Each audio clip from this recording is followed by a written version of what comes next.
Hey guys, welcome to the POS Podcast. Today, Hey, everybody's here. We haven't everybody. had all four of us here in a couple months, I think. It's like a month, Yeah. I think. Well, I think the last time we had all of us here was like before me and Saber went to the convention in Oh, Minneapolis. wow. So, yeah, it has Has been been a a couple while. months. So, we're gonna talk about a bunch of stuff today. But how are you guys doing? I'm good. I'm Yeah. doing all right. I'm recovering from a burrito coma, Oh, and where'd you eat it? went to Moe's. Ooh, you have Moe's? Yeah, What'd you Say no get? more. Home wrecker? I got the home wrecker. Yep, with tofu, and I got the chips because it's unlimited chips. I didn't Yeah, know that no. until Yeah. today. And Really? You then just had a, how many times did you go before until you discovered this? like 5 times at least. Okay, Ooh, that's embarrassing. And then since it's Monday, they give you that for $6, which is a bargain. Dude, home And wreckers then are great. another sick thing is that I for my new channel this company sent me a $600 drawing tablet to review. I which watched is that pretty video dope. today. I watched that. It's fucking awesome. How is it treating So you? it's pretty good. I'm digging it so far. I only used it for like 15 minutes before I went out for dinner, but just like yeah. So things are going okay for me. Cool. That's my answer. Doing Alright. fantastic then.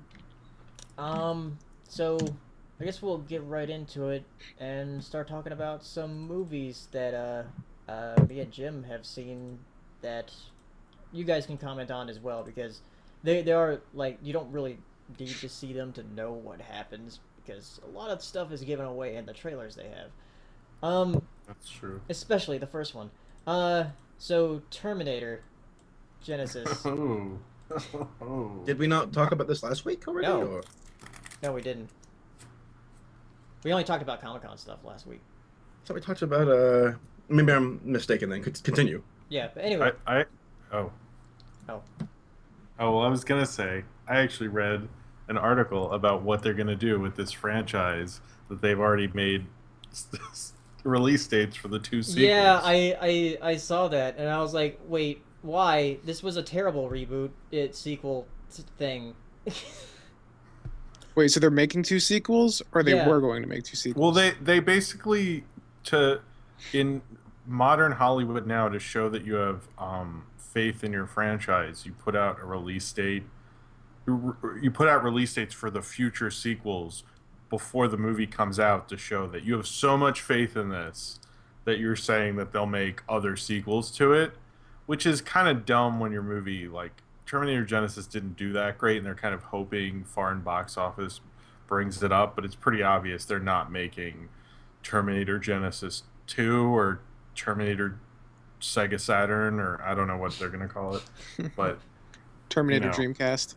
Terminator Dreamcast, Yeah. exactly. But it was such a bad movie. Yeah, It was it I just- felt like it was trying way too hard to make you feel like you remember the original, they have scenes in there that are like the exact same scenes from Terminator 1, which I understand why they were doing that, because it's like Yeah. they're going back in time to prevent the whole Sarah Connor thing. And it's strange because they do it again with the Terminator 2 with the T-1000 that shows up, that of the guy that kind of looks like the other actor but not really, he's just Asian. Yeah. And it feels so forced, like when I was watching it. It didn't really. The thing about it is it kind of just washes over you because you're not really into it and the action's not that good. So you're just like, what is this? Like, it's just like Terminator 3 wasn't great, but it was at least kind of fun. Yeah. And Genesis, like, I liked Arnold Schwarzenegger in it because he at least kind of got his role, but like the Amelia Clarke wasn't great. Jock Courtney shouldn't be in movies this much, and it just like didn't. I don't know. I don't really think. I mean, it is weird because it's the only Terminator movie that's really a straight up time travel thing, whereas the others Yeah. they just like travel back in time and then the movie progresses after that. Yeah. And this was more into the time travel stuff, but I don't know if the Terminator franchise would really work with all that stuff, you know. And I just overall though it was like the direction didn't work, and I don't think they justified keeping the franchise going. It's like, you know, I don't know. It's just disappointing. It was. Yeah. I mean, I didn't expect anything good, so I guess I wasn't as angry because I was like, "Well, this is gonna suck." So I better. I was like preparing myself. You know, Yeah, it's same. kind of like it was kind of like prison. I don't know if you kids have been to prison, but it's like yeah, this is gonna be awful. So I better prep, Yeah. get ready, and then I better lube up. and then you know, like 2.5 hours. All right, I can do this. Okay, here's the question though. Since you guys have seen it, which one sucked more, Terminator Genisys or Terminator Salvation? Terminator Salvation. Yeah, Salvation, like, by far. Salvation. No, you know why Salvation sucks more? Not just because it is the worst movie, but also because Terminator Salvation has a premise that could be good. Yeah. And Genisys, I think, has a premise that you're like... Yeah, how is this going to work?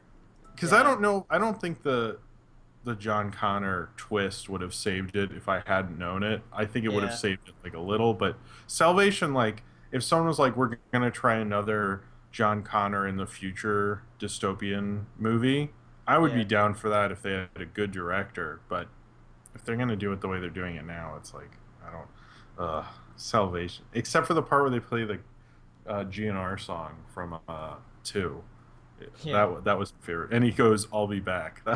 Those are the only parts I liked. And they're pretty dumb.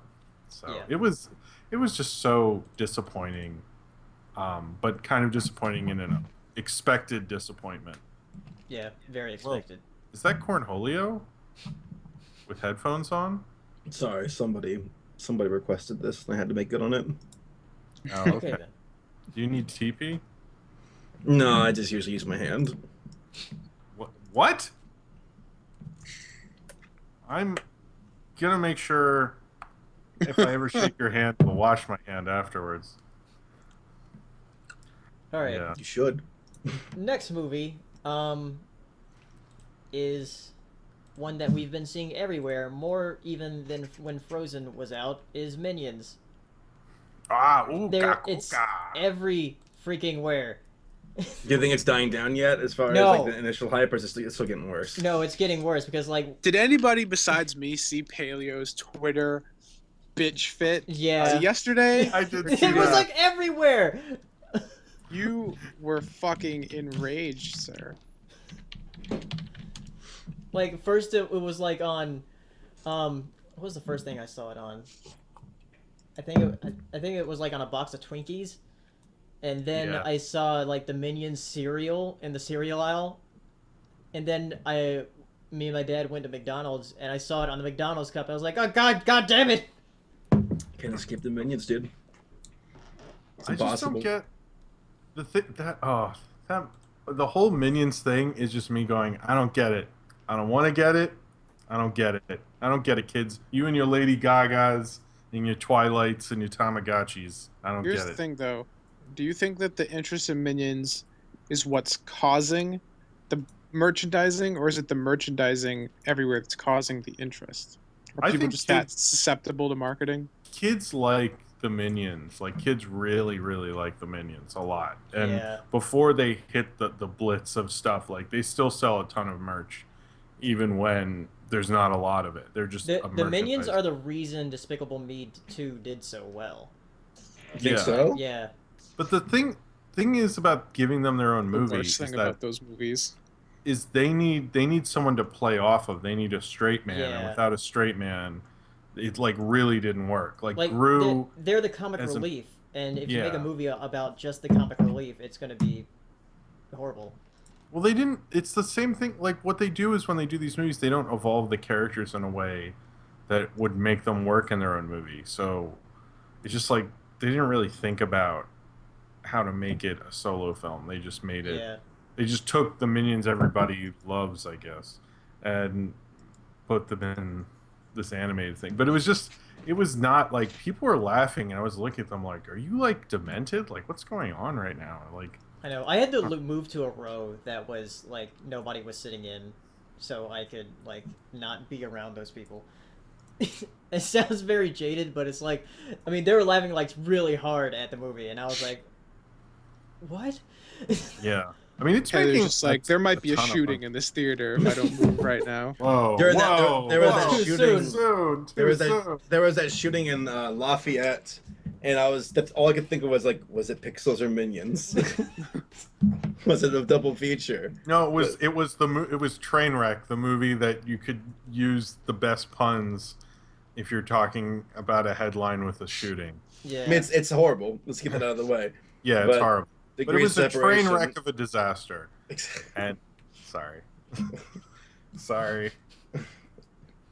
Don't apologize. No, it was sad, and you know, it's right after the guy who did the Dark Knight Rises thing, he got sentenced. Yeah. So it was kind of odd timing. Very odd. And that I don't know, train wreck, just a weird choice. Yeah. You know. But yeah, so that's actually why I read about the Hollywood. You know how now movies come out at like 7 on a Thursday? Yeah. It's so weird. Well, that's actually, apparently they didn't tell anyone they were doing it, but they slowly kept moving it up because they felt that when they released movies at midnight, there weren't as many cops out. There was more of a chance that something could go wrong. Yeah. So they slowly moved things up, and only recently did they come out and say, that's why they did it? Yeah, that was apparently like the whole... Yeah, they like got together and they all planned it out. And like, I think the last midnight only release was Man of Steel, and then after that, it was just all... Yeah, it was like 7 p.m. The day before, so... Because they just felt like it's safer. And you know what? I kind of agree, because even if I see a movie at 10... when I get out at midnight, like, no one's really around. It isn't as safe. Yeah, it's like late to be out. Yeah, so like, if you're not in like suburban areas, it can be a little bit dangerous. So yeah. Yeah, so I think it was a smart move. I think it's actually worked out, because like one of the things with Frozen is I saw that at like a 7 o'clock, and I noticed the next day most of the people tweeting about how good it was were people who saw it then, and it helped build. Oh, there's also that. You're right. Because because if a movie turns out to be good, like Frozen, the other thing about Frozen is that no one knew anything about it really. That like to the extent we know now. I mean, obviously because we've seen it, but like at the time, no one really knew anything. So when it became like it kind of that weekend, it snowballed because people didn't see it coming. So that can actually help. Snowball. Oh, I didn't mean to do that, but but like it. But yeah, it definitely helped that movie, and it's helped other movies. It's hurt like Pixels. It's hurt Pixels because people saw it, and then they go to work the next day and go, "Yeah, I saw." It hurt Terminator. Yeah, it hurt Terminator. Yeah. Well, that also had the double problem of coming out on a Wednesday and doing the early shows, so that just didn't help it at all. Though I was just watching the half in a bag of Ant-Man, and they were talking about how with Terminator it didn't do well here for domestically, but it's apparently is doing really well worldwide. Kind of. That might be an exaggeration. I mean, from what I read, it's not doing well enough that it's doing better, but that happens sometimes. Waterworld, I know, was like a hit internationally, but not here. And I think there's some others. Like Pacific Rim did a lot better. Oh, internationally, yeah. There's a couple. Every now and then there's a movie. Pacific Rim 2. Pacific Rim, it's being filmed in November. Do you know that? Yeah. I'm ready. I don't know what it's going to be about, but I don't care. It's Pacific Rim. Giant monsters fighting giant robots. And I went back and watched Godzilla recently. And I'm still holding out for a Godzilla Pacific Rim crossover. Well, everyone keeps talking about a King Kong Godzilla thing because no. Okay, sorry. No, you should be. No, but seriously, like it's just it wouldn't make sense because Godzilla is just I thought just two different types of film that don't really belong together. Yeah. Like one's kind of classic, like stop motion animation or Peter Jackson stuff. Other one's Godzilla blowing up the Empire State Building. It's like, hey, you climb that, I'm gonna blow it up. We need Godzilla versus Gamera.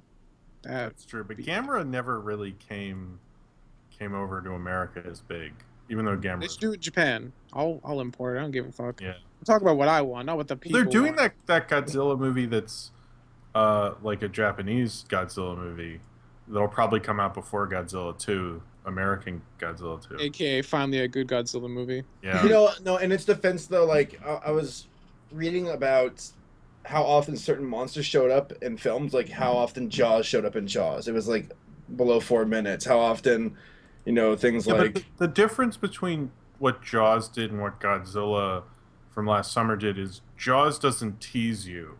Yeah. Like Godzilla teases you. I think that's the big, because like I watch Jaws like every year. It's my birthday coming up, so I watch Jaws on my birthday. But so there's never a part in Jaws where like teasing you. There's so much other stuff going on with the characters and the drama and stuff. Yeah. And in Godzilla, it's kind of like it's a decent disaster movie and there's interesting stuff going on, but it's like they are the TV part especially where they cut and the kids watch. It's just like they overdid. yeah, like, that one scene that they kind of like. I was like, wait, what?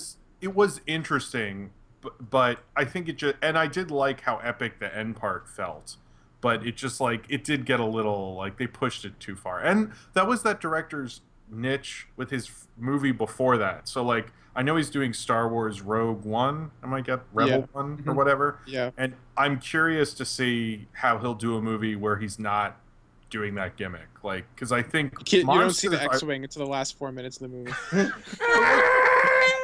Like Monsters, TIE I don't know fighters if you saw his first movie, but Monsters was pretty good, and I think that worked better because you're like, oh, this guy made this whole thing on his laptop by himself, and that's amazing. I still need to watch Monsters. But like with Godzilla, you're like, dude, you had $100 million. What the fuck? Like, Yeah. Right. The whole thing is that like everybody went to go see Godzilla. I mean, people who actually cared about the movie went to go see Godzilla to see Godzilla. Yeah. And on top of that, it's like I felt like because they kept cutting away and teasing, it was just like they were playing it like nobody knew what Godzilla was. Like, of course, everyone's there because of the name recognition. You don't need to treat the monster like some mystery thing. It's not like the Cloverfield monster where the whole thing is like, what does it look like? What is it? It's like it's fucking Godzilla. We all know. Fair point. That's fair. That is very fair. I mean, I the fight scenes though between Godzilla and those horny monsters were pretty good. Yeah. I like that. But they were fucking, so. It's like it's 8 o'clock. All right, you guys cut it out now. All right, so Minions. Oh yeah, How we that's go what we're from Minions talking to about. Godzilla. Oh, you know, Minions. It was just bad. And the other thing is Sandra Bullock doesn't have a cartoon voice. Yeah, she doesn't. And that's apparently in France. I learned this. Marion Cotillard plays that part, not Sandra Bullock. But like John Hamm kind of worked, but they really like Steve Carell has a cartoon voice, and I think there's certain Yeah, he definitely does. There's certain famous people who aren't voice actors. You know, they weren't bred to be voice actors. So like she isn't one at all. But I don't know. It just wasn't very funny. I just didn't get it. It wasn't the whole time. funny, but at the same time, it wasn't fun. It wasn't funny. But at the same time, it's not the worst movie this year, or the worst animated movie even. Well, look, just because the bar has been raised or lowered, however you want to say it, by strange magic, yeah, and no one can, And no Home. one can top. And I think Minions is better than Home. Really? Yeah. I don't know. I would go Home's better than Minions. I think. I mean, look, I'm not gonna fight you on it, so for sure. I don't really care if it was like what's better, Inside Out or Minions. That's, you know, I would Inside think Out's so far like the best animated movie this year. I mean, it's just like I don't know, Minions. I just saw it and the whole time I was like, I don't get it. It's just to me, it's the Big Bang Theory of movies. Does Gru ever show up in the movie? Yeah, he does. Yeah, at the end. Spoilers. Sorry. Oh man. Man, I was gonna go see that this week. Yeah. Why they even... And the Lorax shows up. It's crazy. Oh man. Someone's gonna see it and then go, the Lorax wasn't in this at all. Thanks a lot, Jim. It's actually just Danny DeVito who rolled around in Cheeto dust. All right, Danny DeVito. Next thing, Ant-Man came out, Oh yeah. and it was surprisingly pretty good. I didn't see it. Yeah, it was alright. Yeah. I think for also with the Have in the Bag episode that I watched, they were talking about how after Avengers came out, and the next movie after Avengers was Iron Man 3, and it was kind of exhausting, with Iron Man 3 with like all of the different things and big things that were happening, and also the fact that Iron Man 3 wasn't that good. Ant-Man is a nice kind of settle down from Avengers 2, but also some very interesting visual effects in there. Like, there are a lot of... I really like the scenes where he shrinks down, and then you get a really big sense of scale with this, and I kind of regret not seeing it in 3D. Oh, the 3D was cool. You saw it in 3D? I did see it in 3D, yeah. Yeah. It was, I mean, I don't know. I guess my complaint with it is the origin story thing, but it is a better origin story. Because last year we had Big Hero 6 and Ninja Turtles were like the two origin story movies. Yeah. But the problem with the origin story thing is it's so by the book that it gets a little stale for me. And Ant-Man was still fun, but I kind of, I guess, wanted more of a heist movie, like Winter Soldier is more of a 70s, 90s political thriller. Yeah. Or action movie or whatever. And Ant-Man is just like too origin story-y for me, I guess. But I wish it had just done more of the heist thing. Yeah. You know, They- but I still they did try, like- liked it. You know, Yeah, I they still did try to sort of speed up the origin story thing with this sort of montage that they had Tom's on the move. of yeah, Yeah, he's moving. tracking shot with Tom right This now. is, I want to go like a 1980s, like dun dun dun dun. Like he's starting his day. My laptop's dying. But Why yeah, was the villain? It was not an hour. I thought you said yellow swag. You know, I don't want to disappoint my fans. All -5 of them. Keep talking about Ant-Man. but Yeah. I don't know. It was like I like the macro footage. Yeah. And I like Michael Douglas, I thought was cool. I like that, I mean, the same with Winter Soldier. I like when they get an older Hollywood actor to come and do like this big movie again. Mm-hmm. And like Michael Douglas, I don't think I've seen him in anything good in a while. And it was kind of cool to see him both being into it and having fun and, you know. But I mean, I still like it. I still had a good time, but it wasn't like, I think I liked Age of Ultron more, and it was a nice change of pace, but you know, I don't know. I wasn't that into it, but I had fun, I guess is the best way to say it. I think I might have been more into it just for the fact that I had seen I had been watching through Avengers Earth's Mightiest Heroes before, which I like watched all through before I went to go see Age of Ultron. Oh, okay. And like I started to really like the Ant-Man character in that. So, but that was the Hank Pym in that series, and this is Scott Lang in this. But Yeah. Hank Pym's also in it. So, and I like the idea of the microverse when you shrink down so small that you're sort of like non-exist. It's weird. Yeah. I feel like that every day. It was. You don't need superpowers to feel small. I think we all wish it was Edgar Wright's Ant-Man. Yeah. But you know, it was a weird. Which I feel like the conversation that he was the Scott Lang's friend was talking to him about, like this guy said that and that felt very Edgar Wright. Yeah, I thought that was. I mean, it felt almost like Edgar Wright could have directed it or something. Like it just felt so Edgar. But then there was like stuff that I'm not sure how much Edgar Wright had to do with this or that, and I know that Adam McKay and Paul Rudd rewrote a lot of it. So I'm curious if we'll ever find out what was Edgar Wright's and what wasn't. Yeah. You know, but I mean, I didn't like a lot of reviews for it were like, I don't like this because Edgar Wright didn't do it, and I don't think that's just like kind of not fair because like it's not Peyton Reed's fault. I mean, you know, Peyton Reed did a decent enough job. There are worse origin story superhero movies, but I mean, it's You know, probably the best kind of movie we can get about Ant-Man. Like, yeah. yeah. So. I mean, I'm curious. I'm curious what they're gonna do. Like, is there gonna be an Ant-Man 2? What are they gonna do with Scott Lang? Because Scott Yeah. Lang didn't even really have his own Ant-Man book. He was just kind of in like making appearances in a bunch of stuff. So Yeah. I feel I'm like Ant-Man's better like with the Avengers. yeah. So I'm excited to see what they do with that. Well, because he's in Civil War, Yeah. and I don't know if he's in Infinity War or any of the others, but Wasn't Ant-Man one of the original Avengers though?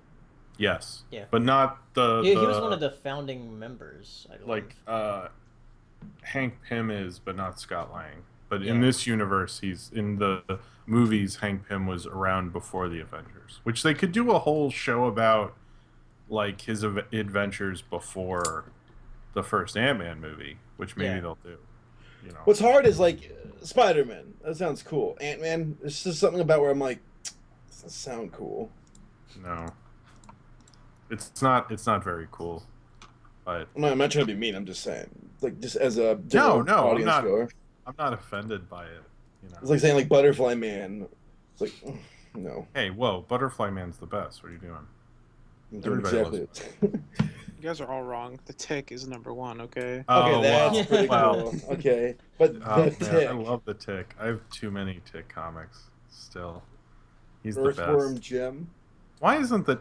Well, that was the best part of Ted 2, is that Patrick Warburton dresses up as the Tick at one point for like a long period of the movie. I'm not Wow. joking. Because they go to New York Comic Con in it, and Right. he shows up and he's wearing a Tick costume, and that's his cosplay. And then Michael Doran's there in Worf cosplay. But the thing is like the Tick costume in the live action show was pretty much like looked like cosplay anyway. So Patrick Warburton looks exactly like the show, and then Michael Doran looks like in this shitty Worf costume. Is it because wait, those are the voice actors for the shows, right? Oh no, Patrick on the live action Tick show. Okay, gotcha. That's crazy. I barely remember that show. That's like a vague Wait, like. there was a live action show for that? I had no Tick? idea about that. There Yeah. was. It's on I Fox. thought there was just a live action movie. No, it was. Well, I think they released the show on DVD because they knew nerds would buy it. But I remember when it aired because it was one of those weird shows you're like, this is getting canceled, but I'll watch it till it Immediately. happens. Because the guy, Wait till that day. what's his name? Barry Sonnenfeld, who did Men in Black, I think directed the first episode, and he, since he had some clout, he got it on the air, and so they actually aired it for a little bit because at the time he was a big deal. Now I don't think they do that. You know, in a post Men in Black 3 world. I don't like thinking about that world. That's how I view Start time. thinking about Men in it. Black. You're in it. Well, now we're in a post-focus world because I do time by Will Smith movies, so you know. All right. Next up, let's talk about Pixels. Yay! Yay! Let's get our pitchforks. Let's not talk about Pixel. You know what? The thing that makes me sad about Pixels shit. is that I keep messing up the Skype window. it sounds like no, not sound like Peter Dinklage was in it. Yeah. And it's like, why was this just a money movie for you? Which it might have. No, might have- he turned down the villain in Ghostbusters, the new Ghostbusters. To do this? Well, no, it wasn't a it wasn't a Pixels or Ghostbusters, but they offered Okay. him the I villain. thought that's what you were implying, Oh, and I was sorry. sort of like, No, I I was can't just- even watch Game of Thrones anymore because, like, why? I was defending his would he sell out or not because apparently Okay. like they really wanted him to be the villain in the new Ghostbusters movie, and he was like not interested. So I don't know what that says about the script that he would do Pixels and not a Ghostbusters movie, or how much they offered him. I'm sure they offered him a pretty penny for Pixels. Yeah, I hope. You know what? After seeing that movie, I hope they did. But, Yeah. I mean, he's basically playing Billy Mitchell. Yeah. So You want to be in a movie with Adam Sandler? Say no more. You know what really bothered me about this movie though is the fact that it assumes that kids know nothing about like retro video games or like Mario or Pac-Man. Yeah. Yeah, So it like assumes that, and it also assumes that the older people know nothing about the new games. And Yeah. it's like, Paleo, do you know what that means? It means the what? people who made the movies know nothing about video Exactly. games at all. Well, that was like the whole thing when I was watching it. I kept thinking about how we're really still at the point where we don't have directors who play video games making video game movies. Yeah. And we're like, I mean, people kept arguing with me that, or not arguing, but people kept commenting on my Pixels review that, like, what about Scott Pilgrim? Like, yeah, that's like the one Yeah, example. but that's that's based off like a graphic novel of somebody who like knows like nerd culture and whatnot. But like there hasn't been a movie based on a video game where you watch the movie and you're like, oh, this guy gets video game. And I don't even play video games that much, but I can recognize how this isn't working. Yeah. So Well, what's the break point? Because I mean, I keep hearing Pixels is bad.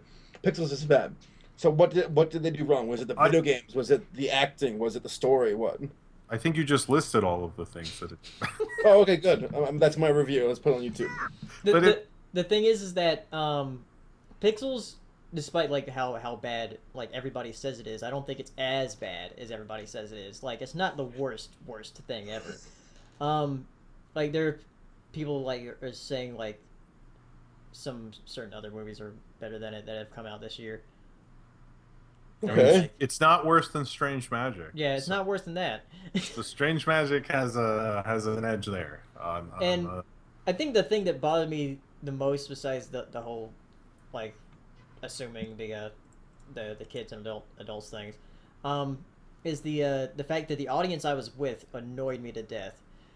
Like, do you go I haven't been in an Adam Sandler movie since like 8 Crazy Nights. So wait, wow. Oh, that's an interesting movie. It's 8 Crazy Nights. Like, Yeah. I can appreciate the animation here and there, and sometimes the story, but then the poop fart jokes. I'm like, why? Yeah. That's Adam Sandler. Because it's Adam Sandler. Yeah. What I didn't know that it was. I thought it was a movie like an effects movie with Adam Sandler in it, but it's very much an Adam Sandler movie. That's the main problem. That it's like an Adam Sandler movie just with these things. So what? Adam Sandler, like, I used to play video games when I was in college, and now I've got a. What happened? What was his character? How did he get into it? He played video games as a kid, and he was playing the Billy Mitchell type character, and Billy Mitchell beat him, and this was in '82, and then a videotape of their competition was put in the space shuttle, and the aliens saw it as a declaration of war. Basically, which makes no sense. I wish they had actually shown us they don't show you what the footage they shot that they sent to the aliens look like. So it would have been interesting if they made it as a joke, as like a army, type thing of them playing video games, and then the aliens didn't think it was a joke or something to explain it, but they don't. Okay. I didn't see this movie, but I read the Movie Boozer review of it because it pops up on my Twitter, because I follow them on Twitter, and they were saying how like it's dumb because the aliens misconstrued the video game thing as a declaration of war, but then they treat the whole thing as a video game because I guess they have 3 lives and like they get trophies for beating certain things. So like that's stupid. It just doesn't make a lot of sense at all. There's other problems with it. There's a point where the Peter Dinklage's character uses a cheat code, but he uses it in real life.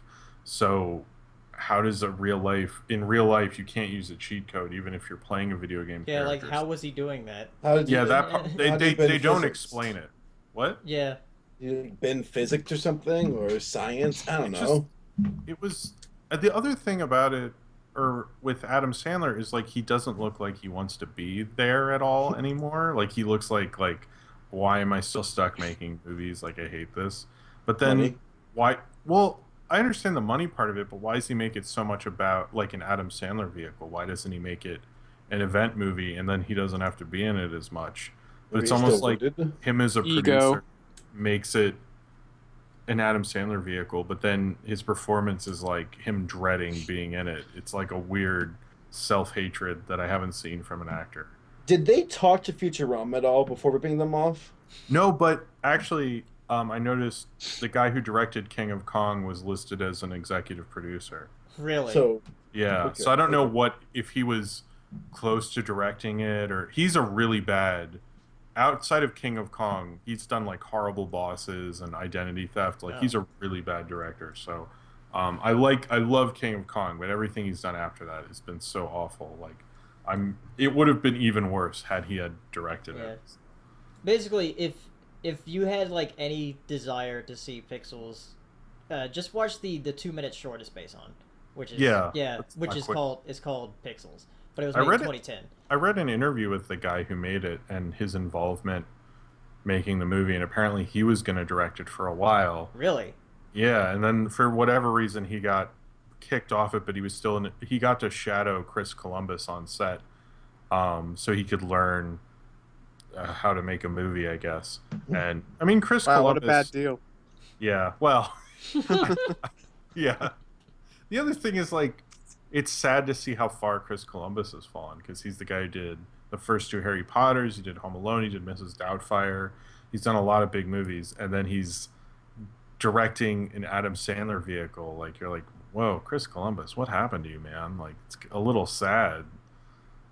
Yeah. You're supposed to discover America. What happened? That's what I was thinking. Like, was this the guy? Well, same guy? His production company is called 1492. Yeah. Oh, that's kind of cool. He's running with it. Yeah. But then also, Christopher Columbus was an actual douchebag, so there's that. Hey, I'm not gonna say Chris Columbus isn't. So I don't know him. I'm just saying he could be. Why not? All right. Let's move on to talk about the second trailer for The Good Dinosaur. Have you seen it?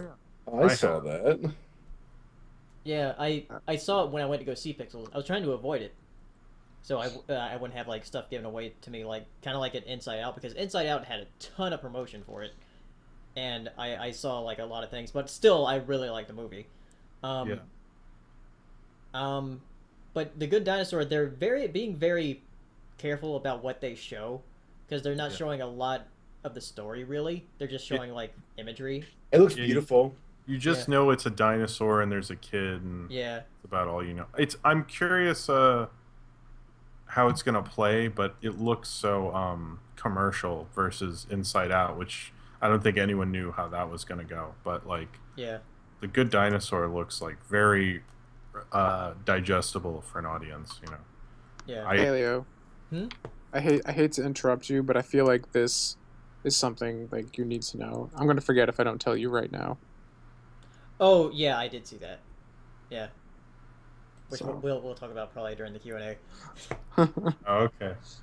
Yeah. Oh wow. Yeah, there's that.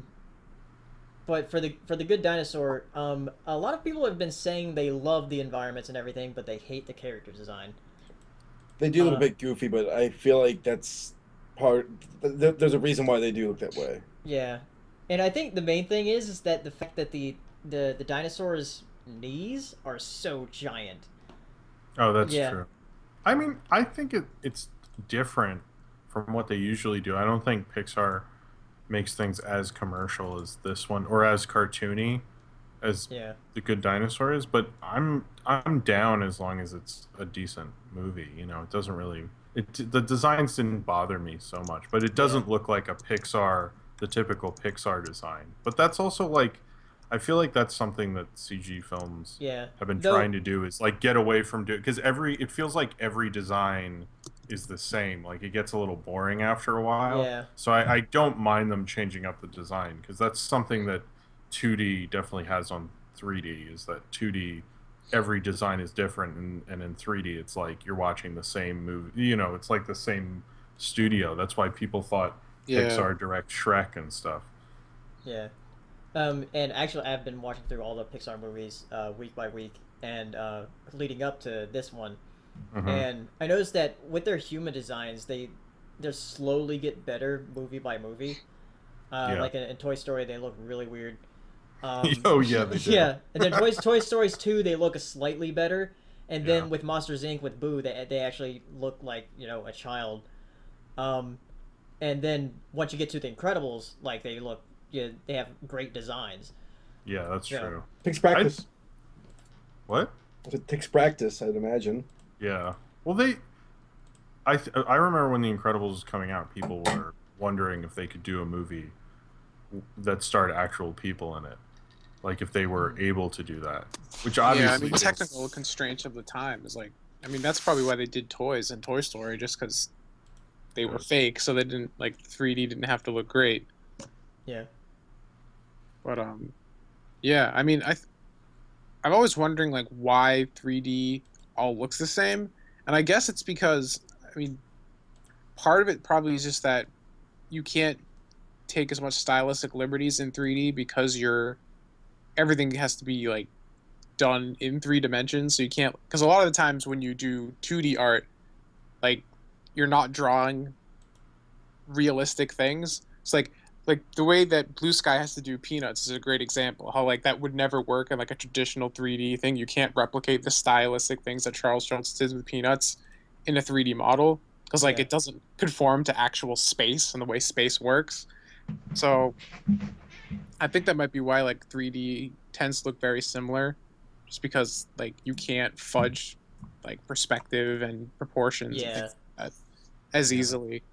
Yeah, which is why like films like The Thief and the Cobbler like play with 2D's like perspective a lot, like with your expectations of what you're seeing. In 2D animation, but yeah, but about the character design as far as the goofiness, you should have seen what they look like before. Because I have an image here, and I'll show it on the stream of what the character design looked like before, and they looked even goofier, and the child looked terrible. Can you imagine seeing all those old school sketches they've drawn though, like the ones that don't even show up in behind the scenes, but in the garbage? Yeah. Yeah. Well, their art of books are always really good. Yeah, I want to get the Art of Inside Out book. Yeah. Yeah. That and I'm interested in the Art of Fury Road book, and I still kind of wish I had the Art of the Incredibles. That's kind of one I regret not getting at the time. I think there is one, right? There has to be. I think there's a Art of book of like all the Pixar movies. Yeah, that's like it just makes too much sense. Yeah. All right. Next up, let's talk about BoJack Horseman had season 2 come out.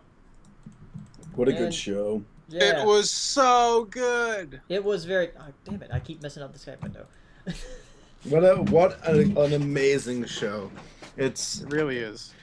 Better than Family Guy? Well, I guess it's not... No, it's better than Family Guy. It's not very hard to... Better than the piece of the shit that's going to come out of my ass from the burrito later? Yeah, like, congratulations. Much better.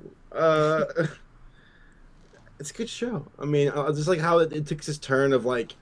You think, oh, it's just going to be another animated comedy show. You know, here's some bad words, here's some sex jokes, but just dealing with... And I didn't like BoJack in the first season, but man, he's really grown on me, and I see his struggle of trying to find himself and find happiness, where he's like, I got what I want, but is that what I wanted? What do I want? What am I doing? I have millions of dollars, I'm a celebrity. What are you doing here? You know, what are you doing? I love that line. That's like the phrase of season 2 is like, what Let's are you doing do it one more time. Was that what he said? Like, I don't know what I'm doing, and he kept saying it over and over. The director's like, do it again. No, do it again. The phrase was what are you doing here?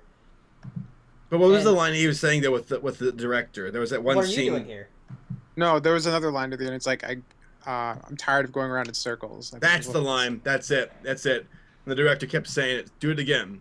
I bet the director was trying to tell him. It was after the second director took over, and he admitted at dinner that he thought his movie was going to be schlock. And so he's like getting revenge on him by making the production take longer than it should be, so he couldn't go to New York and do the theater thing.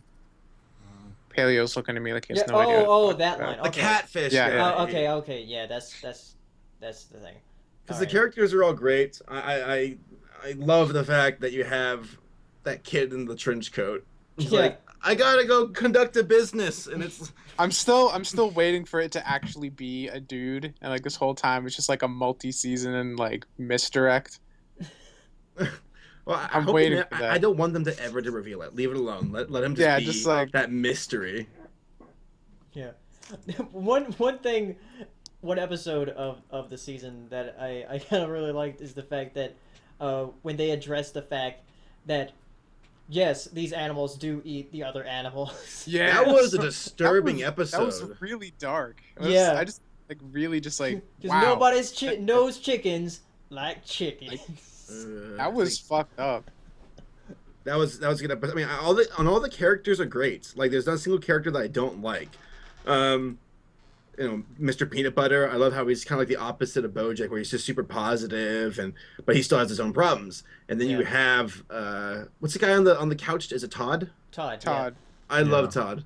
I love how he always finds himself doing stupid things. Like I envy him and how he can just go off on an adventure and come back with like, I just found a cult of improvers. Like, I love that episode. That was great. Oh, the episode that was about Like, it was basically Scientology, but not Scientology. Oh, Right, yeah. That's not the one I was thinking of though. Was the one where it was basically a satire of the whole Bill Cosby thing. Oh yeah, with Yeah. the hippo. Yeah. Yeah. And like Todd had been going off with the whole like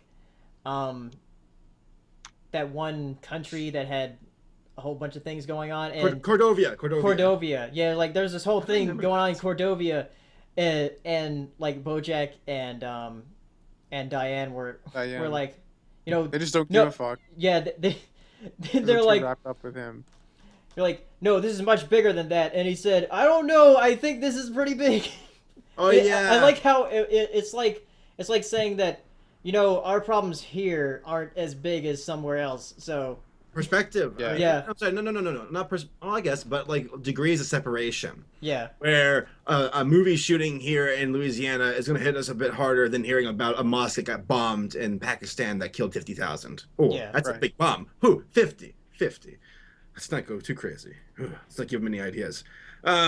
So I think it was the final episodes of the show that really just sealed the deal for me of how much I love the main character. Because usually for most shows, I don't care for the main character, or I prefer they're just there to move things along. But I really sympathize for BoJack and how he's going through a depression. He's obviously depressed as all get out. And the final scene with the Wait, So don't give it good. away. Yeah. Yes. I haven't seen it yet. you haven't Yeah. seen it? Basically, He hasn't No, gone through season I'm one watching yet. season 1. Yeah. I'm very behind. Oh, okay. Well, But that- I'm sorry. I didn't realize. Yeah. And also, No, it's okay. You didn't really spoil anything. just know that it ends really strong and it brings everything back to where it started, and it's really satisfying. it stuck with me. The next day, I went out running, and I was like, this. To I don't know. run away from it. 'Cause No, the no. feelings were too intense. Oh no, it inspired me. I thought it was a great line. I'm like, wow, that the show, and also the show had another quote that also I thought was amazing. I mean, if I use the quote without giving context, I feel like it won't really ruin it. I think I know the line you're talking about. Well, Yeah, I it don't was- want to know it. I don't want to know it. You know, Hold on, let me type it to you. Make sure we're on the same page. Is it with the female saying it to him? Yes. Yeah. Yeah, Okay. that's the we're on one. Yeah. Yeah, I love that line. I was like, wow. Because I was reading about the show on Reddit, and they had an AMA there, and the creators or somebody said that was like, the show is not a comedy with bits of drama; it's a drama with bits of comedy, and I love it. Sorry, got a text here. Yeah, I'm sorry, I've been going on and on. but The show is just like way better written than it has any right to be. Agreed. It's like it could have just been like a Family Guy knockoff with animals that had good jokes, and it would have been fine. It would have done really well. But like they clearly give way more of a fuck than that. yeah. Speaking of shows that are better than any right they have to be, which is I think what you said. Rick and Morty also started season 2. Yeah. This week, and I think me and Jim talked about it before about how it really plays with the idea that you can do anything with animation because they go all out with the sci-fi. No, they always have all the sci-fi elements feels like people playing. It has a real playful animation element to it, which is actually a theory in animation that like you can do anything and you should get surreal and weird and everything like that. And Rick and Morty takes full advantage of that, and it's I think I listen to Dan Harmon's podcast, and it's usually him just throwing out tons of ideas, doing impressions, and all sorts of weird stuff. And Community's like structured and isn't like that, but Rick and Morty is everything I love about that podcast, and it's just like the first episode was a lot of fun. I like how they have the time stream cutting into two, Yeah. and how it looks like a VHS messing up or something. But they, you know, I guess it was a little too gimmicky this time, but I liked how they did the Jerry and what's the mom's name? I forgot the mom's name. Well, Jerry and the mom. Their plot line, and Rick says something like I don't know. I'm sure your parents are having some grounded storyline to talk about their stupid marriage again. Yeah. Oh, so Yeah, broke the well- fourth wall. That's great. I like I don't That's know. pretty good. Rick's my favorite character. Rick is great. Rick. It's a fun show. I think that's one of the things I like about Rick and Morty is every time I watch it, I'm like ready to have a lot of fun, and it's always going to do stuff I don't expect, you know. And Key and Peele were in it, and you know, which their show's ending apparently. That was that's sad. But it's better to have done 5 good seasons and get out, and they're going to do movies together. So. That's what Chappelle did. He got his seasons in, and he wanted to quit because he was on top of his game. Yeah, but he's not. He didn't do any movies. They're going to do movies, I think. Yeah. Or so they say. We'll see. We'll see. All right, moving on. Let's talk about a sequel that was announced. Jurassic World. It's coming out. Who saw that coming? Whoa. Yeah.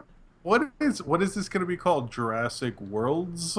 Jurassic Worlds. World 2: The Lost World? No, it's Jurassic Galaxy. They're following the same naming conventions as Mario. Yeah, I read that Oh. theory. It's great. And then they'll have Yeah. a spin-off Jurassic Kart, and that'll be great.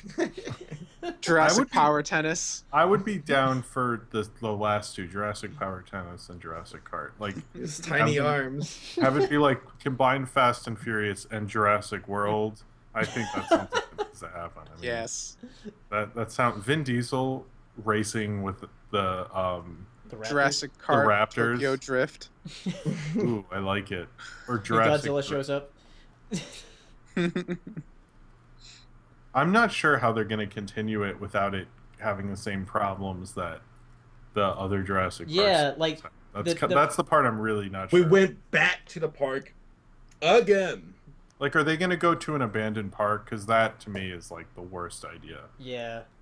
Because I don't want that again. Or are they going to go back to the second island again and go, well, we can make a park on the second? Like, it's not a... building I parks. think they're going to do something different because of what was implied with Dr. Henry Wu. Yeah. Yeah, so I think they might be doing something different. Not going back to the island, but having something completely different happen. What could it be, though? I mean, I'm sure they'll come up with something, but Yeah. what could it be? Weaponized dinosaurs. Oh, so like Velociraptors running around the Middle East? Oh, yeah, that idea that they're going to combine human DNA and dinosaur DNA and have them Yeah, be that was soldiers. originally going to be part of the Jurassic World itself, I think. They should do that. Yeah, it'd be really weird, but... Furries. Yeah. Oh my god, you're right. I don't know how they... Xenophobia. I mean, I understand why financially they're doing it. I just don't know how they would continue it. It's the part I don't Yeah. understand. You know. Then I again, just- I don't know how they would do a Lego movie sequel, but I still want to see it. Yeah, that's true. But I still think what they should do is reboot Jaws and have Jaws 5. Dinosaurs. Oh. But what I would do with No, Jaws we need 5 Jaws 19 this year. That's true. What's Max Spielberg doing? Come on, make Jaws 9. I have an idea for Jaws 5, and it's the son who almost got bitten by the shark in the first Jaws comes back as the sheriff, and then the shark attacks keep happening in the town, and he's in the place his dad was, and go from there. But then it could be like a mega shark because it's 2015 and no one will see Yeah, it. it'll be a megalodon. It'll be a megalodon, and he has to and they can get all the kids. It'll be like The Asylum presents Jaws 5.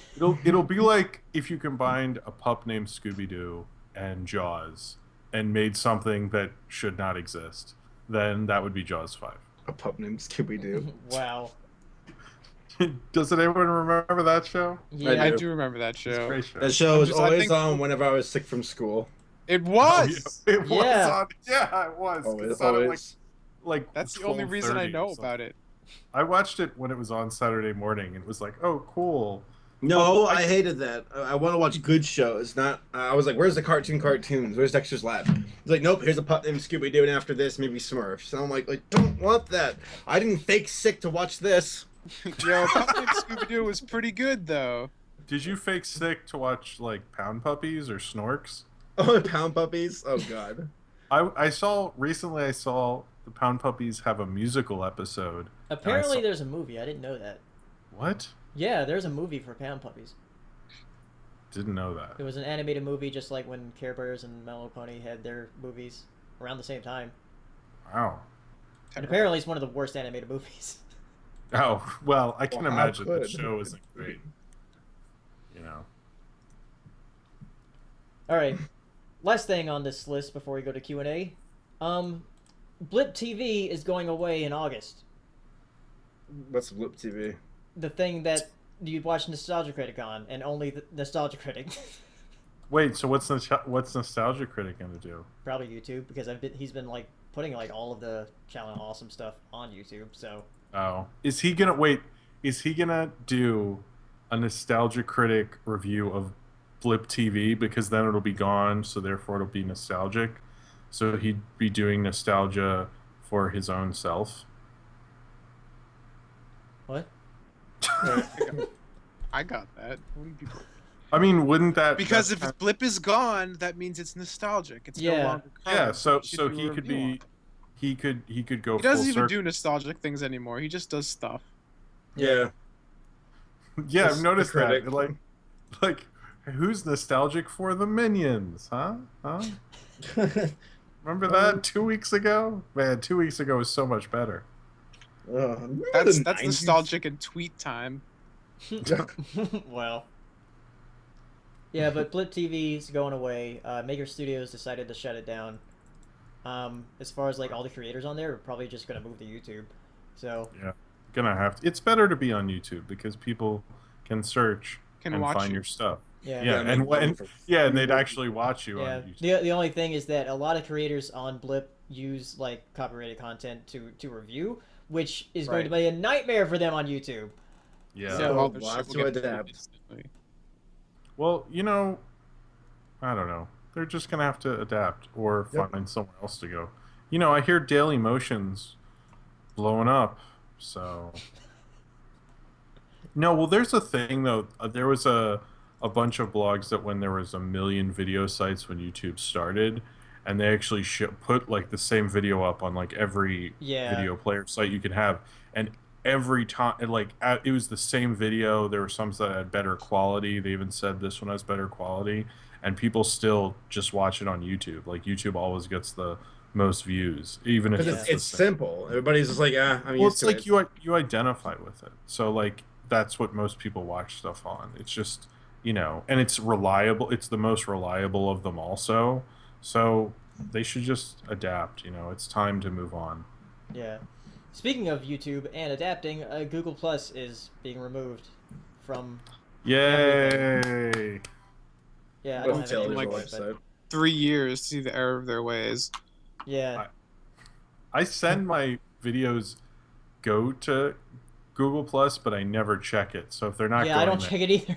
I always click like when it says when your video is uploaded, where do you send it? I click Twitter, and then I click Google Plus, and I was like, I should probably see what's going on. And I was like, yeah, but I don't really care about Google Plus and who's in what circle or whatever. Yeah. There was actually a comic I read, and it was in a post-apocalyptic society where Google had taken over the world. And they're like, everyone saw it coming when they took over the weapons industries. And then Wow. he goes, and even though they control everything, they still can't get anyone to sign up for Skynet Google is Google. Plus. Or they're like, they still can't get anyone to sign up for Google Plus, and it was like a robot forcing him to try to sign up for Google. Sign it. No! I'd rather die. The social, you can't make another big like social network site because like Facebook kind of took over. Like there's not going to be another Facebook. So It's gonna I think there could be, but it's gonna require a website to just shoot themselves in the foot. Like if Facebook falls to pieces, then something else can Facebook rise. fucks up. Yeah. Yeah, Yeah, Facebook We needs to almost saw suffer. we almost saw that with Reddit, and before that was what was it before? Dig. Dig. Yeah. It was Dig. You're right. What happened to Dig? It died and Reddit replaced it. It fell apart at the end, and it was just, most of it was its own fault because people still like Dig, and Dig shot itself in the foot by just making a bunch of changes and having a horrible team. And then Reddit's like, "Hey, come over to us. We're ready." But, like and people loved it. Facebook's like too big. Like it would. I don't think Facebook's going anywhere. Yeah, the thing about Facebook is that it has everybody's parents on it. That's the thing. Well, that's true. That is the one. Like if you post a Facebook Like, status, it's like a press release. None of my relatives are anything else but Facebook. They're not on Twitter or anything. Yeah. Well, the But whole the- thing is that Yeah. like that's the primary age group of Facebook's users right now. Is that like the 30 to like 55? Like that's Are you serious? The primary. Yeah. Yeah. Most Wow, everybody else kind of Most- moved off, huh? most of like the 20s and younger moved to YouTube. YouTube's their big platform now. YouTube isn't really for social media. That's more of just entertainment. So Yeah. what's the social media? 'Cause, I mean, I guess Twitter. Twitter. I mean, Twitter's like the second biggest, isn't it? No, Twitter is significantly smaller than Facebook. Yeah. So Yeah. like, because Twitter's just like, it's kind of more niche than Facebook. I mean, Facebook has a lot of users. The whole thing is like, there's not a whole lot of like interaction going on Facebook that much anymore, just because like Yeah. not a lot of people post stuff there, which is why Facebook's trying to make this huge push into video, because that's Yeah. where a lot of interaction is on new media right now. Which And is like obviously like advertisers are there Well, doing shit the too. thing with So Facebook is just like when you post something on there, it becomes such a big thing and so many people see it. Whereas like on Twitter, I can just put like, oh, my foot feels funny, and then two hours later post something about a TV show, and it's fine. It's just like it can keep evolving. But Facebook, if I do that, like when I go home to Thanksgiving, someone's like, "Oh, Jim, I heard your foot feels funny" or something. You know, it's like it's a different environment. And like Tumblr's the same way. Like I could post 8 things on Tumblr, and it's not going to annoy everyone that I did that. But if you do that on Facebook, people are going to be like, "Oh, I'm not following. I'm going to unfollow Jim because that's annoying that he posted 8 things on my newsfeed today." You know, it's just Yeah. a different. It's not as fun. That's the thing with Facebook. Like you really have to be careful. And Facebook is like that place that you always visit, but you don't want to. like Hardee's. That's exactly what it is. It's just I just don't see anyone making a site like Facebook. Like so many people tried, and it's just I don't see anyone taking. I think the whole thing is like Facebook's just outstayed its welcome. Just like what is there on Facebook you're getting out of it as a platform? probably the events. For Facebook, for me, it's just knowing that, like, okay, my family uses this site. I can maybe post, here's a...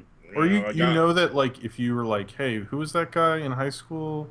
What's Right, his but face? that's the whole thing. I think like in terms of the reason there's no new Facebook and nothing's from Facebook is I think like nobody cares to make another Facebook. Because Yeah. like Yeah. I think people are just kind of done with that concept and like are looking for something different. You know? That's That's true.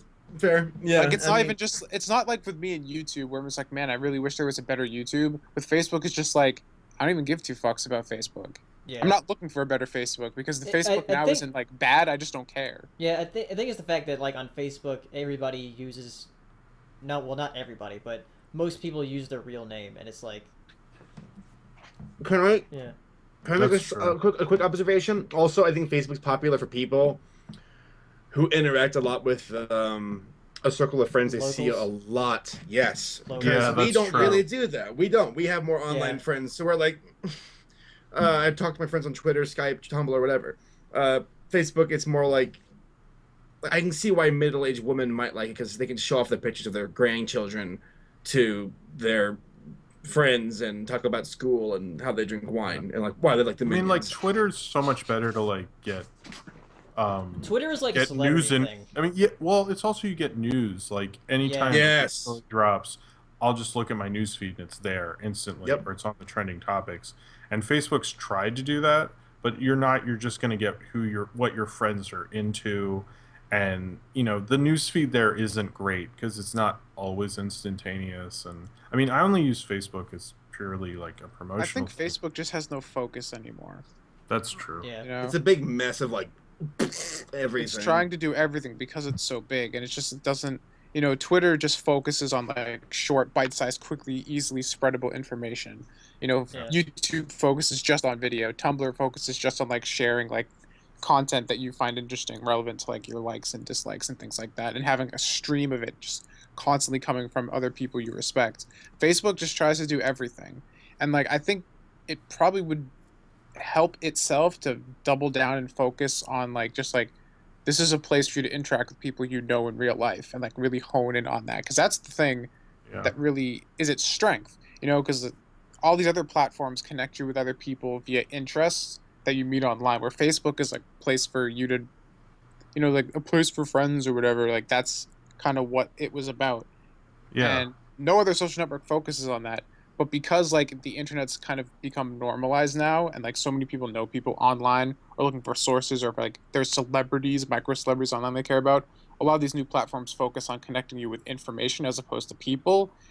And that's why there's no new Facebook, because like the way we interact online has changed. Yeah. That's true. All right. Let's move on to Q&A. So if you guys want to get a drink or go to the bathroom or something. Yes. I'll be right back. And I'm also going to go to the bathroom. So be right back.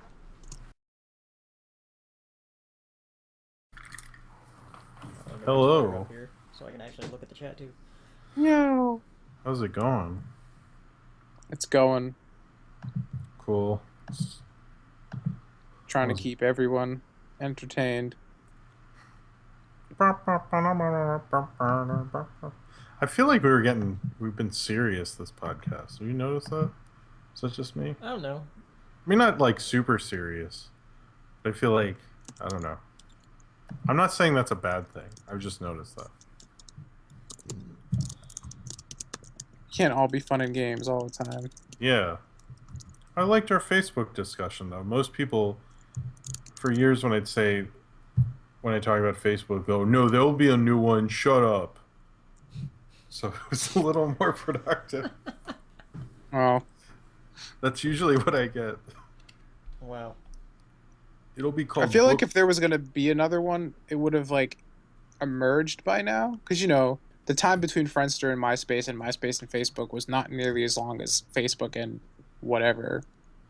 All the new big social networks have existed alongside of it. None of them really replaced it. It's kind of like the same with, like, will there be a new YouTube? Shut up, there's not going to be another one. But at this point, I'm not even sure. I thought, if Hulu or somebody had said you can I thought Hulu did that originally, didn't they? Or they were talking about it. I don't remember them doing that. I don't think so. I know, because do you remember when Hulu had commercials on regular TV when it's like, it's a conspiracy about aliens to take over your brain? Yeah, I remember. That was like when they first started. I mean, if one of those sites said you can upload videos to it, like I don't think Netflix ever would. But like if something that offered that people are already watching TV for, that could really change stuff. But I don't see, Vimeo hasn't exactly lit the world on fire. So yeah, Vimeo seems to be only for like indie film makers and I deal things. with Vimeo a lot, and the problem with Vimeo is Vimeo takes forever to load and isn't reliable. Yeah. And so if you're in a professional setting and you're like, I'm going to play my Vimeo thing, and it doesn't play, they're like, yeah, I'm going to lunch. Fuck you. Okay. Well, I'll never watch your thing. But then if you what a lot of people do is you put a YouTube link in your Vimeo, on your Vimeo video, then you can just click on it. Or if you're in a professional setting, you should really bring your film on a drive, which is much better. But if you're in that situation, I would say put it on both. But even the people who put it on both say YouTube gets more views. So. Well, here's the thing. The thing about YouTube right now is that the big draws on YouTube all make piss loads of money via AdSense on the platform. And to get them to move somewhere else, you have to have a really lucrative offer. And there's only one website right now that's even trying to play that game, and that's a site called Vessel. Yeah. And right now, Vessel has to come to you because it's in closed beta. But the idea behind Vessel is that it's a subscription service, and that basically if you sign with Vessel, you say that you have a week-long exclusive period where you release new content on Vessel before you can release it on anything else. And so for that week, all your hardcore fans will go to Vessel, pay the subscription to see the new PewDiePie videos a week before anyone else can on YouTube or whatnot. And the idea of that is that they take the money they make from the subscription fees and pay a portion of it out to creators. And they're saying that if they get the right enough traffic on there, they'll be able to pay out 10 times more than YouTube is for the equivalent amount of views. Yeah. Okay. So they've already signed a bunch of like big talent on there by giving them dickloads of money up front in order to kind of get the platform off the ground. So like a lot of because I watch a lot of stuff about YouTube and online video. And so the two big players right now besides YouTube is Vessel because of their subscription model and Facebook because of its huge reach. But of course, Facebook has its own problems where it's not monetized right now, except unless you're like big brands. Yeah. And the fact that there's no like Content ID sucks on YouTube, but the fact that Content ID doesn't exist at all on Facebook is just as much of a problem because these things they're calling freebooting, where like, you know, you can download PewDiePie's video, put it on your feed, and get millions of hits because people will be on Facebook already and it's a new PewDiePie video, and like he doesn't get any of the money for that because nobody gets any money for that because they're all non-monetized views. And then the whole problem with Facebook is that since they're all auto-playing videos, like the whole thing, if you read about Facebook video right now, everyone's saying like, oh, Facebook video is way more successful than YouTube because you get millions. It's counting every view in it. It's counting every autoplay, even if it's just a couple seconds before so you it's not like a true view. As a view. And like YouTube has gone out of their way to calculate a view as like someone who's watched a significant portion of the video and is actually engaged, whereas Facebook is clearly trying to blow up their numbers to make their platform look more successful than it actually is. Yeah. In a similar way that Google did with Google Plus, where they were saying that everyone who had to make a YouTube account made a Google Plus account. That counted as Google Plus activity. So it's just like they're blowing up their numbers with technicalities. And it's just like, to me, that sounds like a failing platform if you have to lie about your engagement. So I don't know. I don't think Facebook video is really going to take off in any significant fashion because of the discussion we just had in terms of like it's a master of no medium at this point. It's just speaking about this for the middle-aged white people. Speaking of the subscription service thing that Vessel's doing, I came across this today.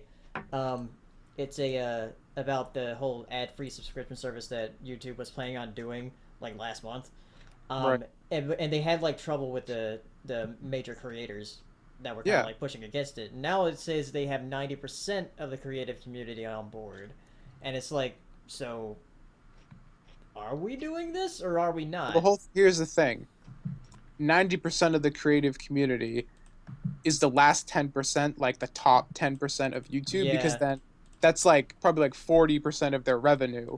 So that last 10% is probably important because you know the top 10 people on YouTube are making millions of dollars, you know, off of ad revenue. And now you're saying we're going to cut off ad revenue? Like if I was making bank on ads, of course I would be like super wary of anything that's decided to take away my bread and butter. So I don't know. They're gonna have to pitch something really lucrative. I don't know if I think the thing with the ads though is this is gonna sound strange, but I've noticed that I don't know how many people would actually do the subscription thing. I don't think it'll be a large number. I wouldn't. But also like people actually take a bizarre comfort in ads. They actually kind of like ads. Like when I started doing ads on my videos, instantly things went up, and not because I put new stuff out. And it's like people kind of like it in a really weird way. I think it's because most people don't understand how ads on YouTube work. Like I know when I first started on YouTube, I thought that ads were being played by YouTube and not by the creators. So like if like when I would see an ad before a video, I'd be like, oh, this must be important because YouTube is playing an ad on it. Oh, yeah, I think the same thing. Yeah. Not realizing that it was actually the creator themselves trying to monetize their content. So, how dare they? Right, those bastards.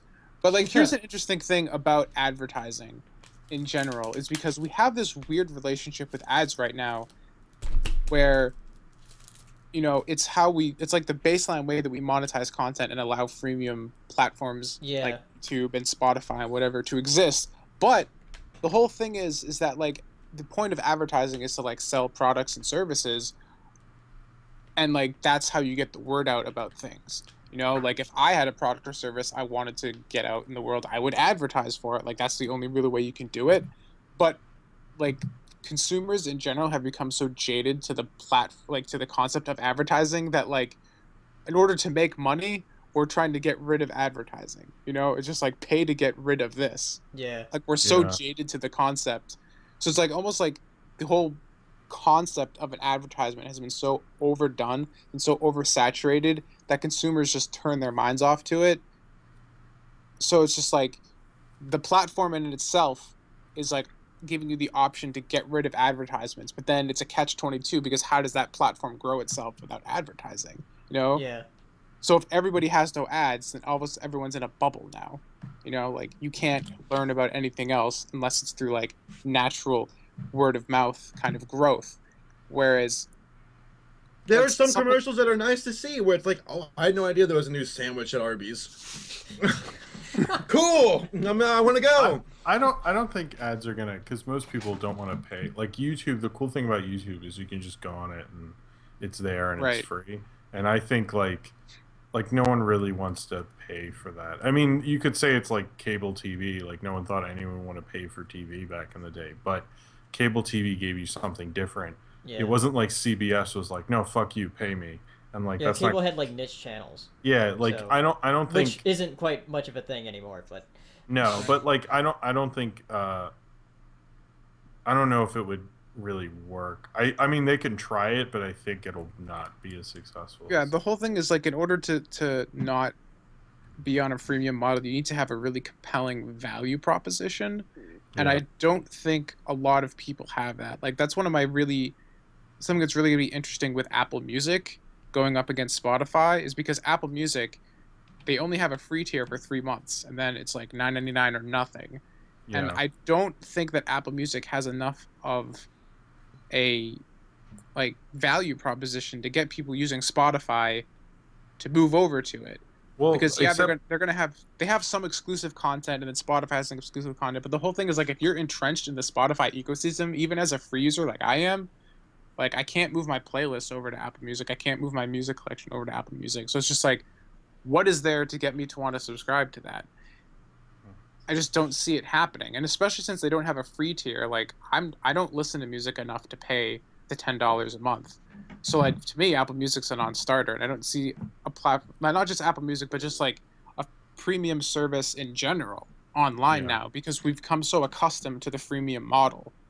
And anyone coming in saying like you have to pay for this, I don't see it as working. You know, like because I have like products and services, like I'm trying to do a comic book and stuff, and I'd love to like be like, yeah, I'm gonna do like a monthly thing where you pay money, but like there's such a huge vast amount of free content. I could never be successful with that. I have to release it for free.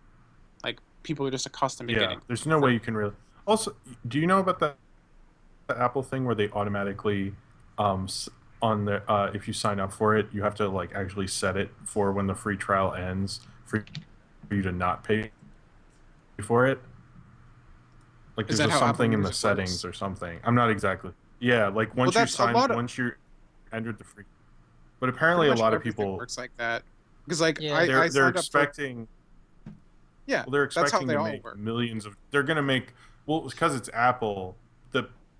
The first month they could potentially basically goose the numbers like we've been saying, and then say like, oh hey, well we made all this money this month. Bajillion paid subscribers where it's just like, you know, like half of them are just like, fuck, I forgot to hit cancel before the end of the month. Yeah, so I think like the second or third month will really know what's up. It won't. If there's a giant drop off, then you know that the platform, because I mean, right, it is more convenient, and I think that's what they're banking on. Like instead of having to go and download a Spotify app, it's already built into your phone, and like a bajillion people have that phone. And it's right there. It's, you know, it's in the same app that you have your music library that you're syncing on your computer. So you just hit one button and you're right in there. It's like it's so much easier to access, especially if you're not a tech savvy person, which most iPhone users aren't. No. But you're not going to spend $10. You know, I don't think a lot of people are going to do that. It's just those services you have to have bang for your buck, and if you're not getting it, like when I'm part of subscription services, and when I tell people money I save, they're suddenly interested. But if I told someone, go, well, it doesn't really work out, and this guy comes and hits me in the face every week, they'd be like, fuck, I'm not paying $10 for that, and it's just like it doesn't really. You need and more. like another big thing is that like especially with this whole music thing is that like the record industry, like the RIA and shit, is just making it like they're kind of just like fucking the whole thing up, you know? Because like they've been so against because music, I mean for 15 years they've been messing it up. Yeah, the whole Apple Music thing, like Apple is a huge company compared to something like Spotify, which is a startup. So they were gonna like push their weight around and be like, we have billions in the bank. We're gonna come in here and say like, we could afford to take the hit. Our subscription's $8 a month, and then they would just like destroy everybody like right out of the gate. But the music industry was like, fuck yourself, $10 a month minimum, and we want more, you know. And that's where Tidal comes in, because Tidal is like, I think it's a $15 thing, so they give more money to the artists. So it's just like there's just greed all over the place, and like streaming music is quickly becoming like a clusterfuck because like thank God I don't give two fucks about like popular music. Otherwise I'd be in like a bind right now, because Apple Music has exclusives, Spotify has exclusives, Tidal has exclusives, radio's trying to get exclusives. Who cares? I'm with you on that. Like I like Pandora, and I know I'm weird. I still have Pandora, I still use it, but it's convenient for me, and that's why I still have it. But like all that, like the new music from the new big celebrities, to care less. Just give me my old like classical music. That's all I care about, and don't let it stop until I press pause. And it's just like all these services are springing up because they're trying to be convenient for the user. But now that there's exclusive wars going on, you know what the most convenient thing is? Fucking torrenting. Like congratulations, shot yourself in the foot. Well, like that's the thing. If I'm in Spotify's ecosystem and like I can't listen to a new album unless I sign up for Apple Music, I'm just gonna torrent it. Like you fucked up. That's really what they need to be combating, and they're living in this world that no one who uses technology lives in, where they're not. If they make something easy, if something's harder to buy than to torrent, then why there's no reason to do that, and that's been the problem. Guys, all this entertainment. We should probably do the Q&A. Yeah. I wanted to say something though. That link I showed you in the chat was one of the very rare times where an advertisement said that actually showed something that I thought, I'm buying that right now. Because there were things where it's like pizza made of pretzel rolls. Hot dog. Oh, those are sausages. Hot dog pretzels. Hot dogs. Sorry. I'm sorry. I just posted it in the chat. No, seriously, it was one of those things where like it's like, oh, this new car, I'm like, don't care. I like the guy. Have you seen the guy now? He goes, do you want to have this Lamborghini? Do you want to have this car? I didn't go to school, and now I got these cars. So you should not go to school. Look at all these books. I read a lot of books. Education's broken. What's that from? Have you seen this YouTube ad? I'm seeing a lot. No, but I Is it just me, or have YouTube ads gotten really awful recently? Like, have you seen the ones where it's just like a 33-minute podcast with like some middle-aged white dudes just talking around like a really shitty table? My podcast is amazing. Shut up. Jesus. That's the actual video, Tommy. Actually, that's what you're watching. It's 30-year-old guys talking about pop culture. No, I mean like 45-year-old dude sitting around like this tiny little like kitchen table, and like it's in 4:3, like 360p, and it's like they're talking about like I don't even know. I can't listen to it for more than 15 seconds. Get very different ad experiences. Well, you're getting the good ones. I was like, you want this Lamborghini? You want this whatever cars are called? Toyota? Is that a good car? I don't know. I'm rich. I don't need to think BMW, about it. I don't know. I'm rich. Lexus. Do you want this? Do you want this? DeLorean? Huh? All right, let's go ahead and do Q&A. Yeah, let's do Q&A. We're getting fucking. Okay, yeah, like get super sidetracked. And by the way, Saber, you want one of these? No, I'm good. They're coconut dreams. I don't care Whoa. about this. You don't care about these? I love these. No. That's a Girl Scout cookie. Yeah, but this is a Keebler version. Oh. Fucking Keebler's taken away from the Girl Scouts. Just like a bunch of elves. Yeah, you know what I the mean? elves just coming up, like, beating up the Girl Scout and then taking the cookies away. Why don't the Girl Scouts sell year round? What's up with that? I mean, what are they doing? Going on summer vacation? They don't need that. America needs to work. First question. Alright, first question. From Captain Ponyboy. Has there ever been a movie or show you were hyped for, but the hype died down on an aspect of it because an aspect of it didn't sit right with you? Godzilla 2014. Just an aspect of it? Just one aspect? Huh. Yeah, I know Godzilla for you, Tom. Oh wait, Tom, have you read Godzilla Goes to Hell? No. What? The What comic? is this? It's cool. It's a comic where Godzilla goes to hell and fights monsters in hell, and it's no dialogue. It's just Godzilla fighting. I bought the comic. When did this come out? Oh, Is this actually, new? I have it right here. This Oh is my awesome. God. New? He fights monsters Yeah. in hell. Holy shit! That's awesome. Dude, pick it up. Pick it up. So you're saying that like someone needs to make a Doom like this? now? This is a page from it. Whoa. What? Goes into hell. It's like the first Wait. like battle where like I bet the monster's like, I'll defeat this new creature. It's like, no, you're not. It's I'm Godzilla. loving. I haven't bought a comic in a long time, but Godzilla in hell is cool. Yeah. I need that in my I'm gonna life. buy a comic tomorrow. Neat. Anyway, an aspect of something that I guess Godzilla goes to Godzilla. McDonald's. I'm sorry. I guess Godzilla actually because I wanted it to be more like the original, the first or Gojira. I wanted it to be like that, and they were kind of selling you on that a lot, very Yeah, heavily. definitely. That this is going to be a serious film, and that's the element. That's happened to me a lot where ads are selling a movie one way, and then I saw the movie, a smaller movie, and it was selling it one way, and then I saw the movie, and there was a different aspect to it, and it kind of it's like it confuses you because you're set up one way, and ads should think about how they're selling the movie. Because I actually read about how in Gone Girl, when they marketed that, David Fincher would only let them make trailers out of the first 45 minutes of the film. And if you've seen Gone Girl, you know why. But it's like they set us up perfectly for that movie to walk in and experience it the way he intended us to. And when you sell a movie in a weird way, and then I go in and go, oh, this is something else. It like you feel a little hoodwinked. It takes a little bit to get over that. And if it's good, you'll get over it and you'll be fine. But there's sometimes people get honestly angry about it, and rightfully so, because you've been hyping them up and playing with them. Yeah. And then went up. Oh, I have one. Metroid Other M. Correct. I still need to play that. Oh, I got one. Duke Nukem. Forever? Duke Nukem. Yeah, that was Yeah. something I was so. Me and my friends were like, man, it's gonna be so cool. We all went out and bought it together, and I don't know why. 'Cause I never played even the first game, but we were all just hyped, and we went out and bought it at the GameStop because we're plebes, and so we played it for a few days, and we thought, what is this? This is garbage. And then we took it back and got our money back. There you go. It was a bad game. That was a bad game.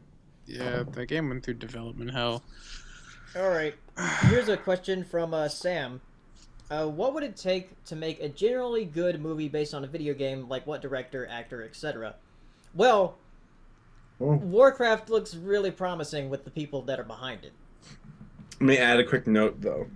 This movie has been rumored since 2006 or 7. Yeah, it's Yeah. been so long. But I think that, I mean, we're talking about these director. I don't think there's a director right now who is a gamer who's taking on a video game who like had the posters on his wall and played it obsessively and all those things. And that's like with Sam Raimi and Spider-Man. A Spider-Man movie was like one of his dreams, and that's who you need. You need somebody who like, let's say someone who plays Zelda all the time. That was their whole life growing up, and then suddenly they get to do a Zelda movie. That I think people, if he went to a Comic-Con or he went to a convention and did a panel and started talking about all this like dorky Zelda shit, everyone would be like, "Oh, I'm into that," and I bet you he would also make a decent. I mean, this is so hypothetical; it's stupid, but Right. like yeah. you need somebody like that who like cares so much. It's like I have to make this good because I don't want to disappoint myself. And I think Warcraft, it feels like that's kind of happening. Yeah, because they have writers from the game working on the movie. So I think the sea change is going to happen And it's also in the next 10 years. There's going to be somebody who's going to flip it and we'll suddenly have good video game movies. But it's like, I still feel like it hasn't happened yet. But like, people are hyped about the Assassin's Creed thing if that works out. Yeah, I think. and also Ratchet and Clank and Sly Cooper are also having writers from the games. So I'm wondering if that's going to work out. They just need someone who cares. I mean, that's why Yeah. Marvel movies work out. They have someone who cares. If you don't have someone who cares, it just doesn't. You know, you get Daredevil, you don't get Spider-Man. So Warcraft fans though are so interesting because like the ones who were talking about the rumors in 2007, there's a good chance those guys don't play the game anymore. So, because I don't know, a video game is not a movie, and a movie is not a video game. They're two different forms of entertainment. that's true. So you gotta make sure that, like you said, put some heart into it, some care, and because I mean, Warcraft has some amazing. I mean, Blizzard in general has incredible cinematics with its games, and if they put that kind of thought and care and craftsmanship into a movie and make it flow with a good storyline, people are gonna eat it up. Yeah. Yeah. No, they And will. those cinematics are amazing. You guys want to look at some questions Sure. Oh, Yeah. while I'm eating these fruit snacks? okay.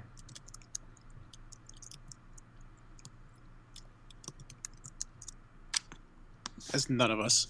Hadley said, "What do you think of the new Hearthstone expansion?" So this is more for me. Oh yeah. We watched the thing together when they were announcing it. We watched the Twitch. It was amazing because it was just a mess. But yeah, there's something called the.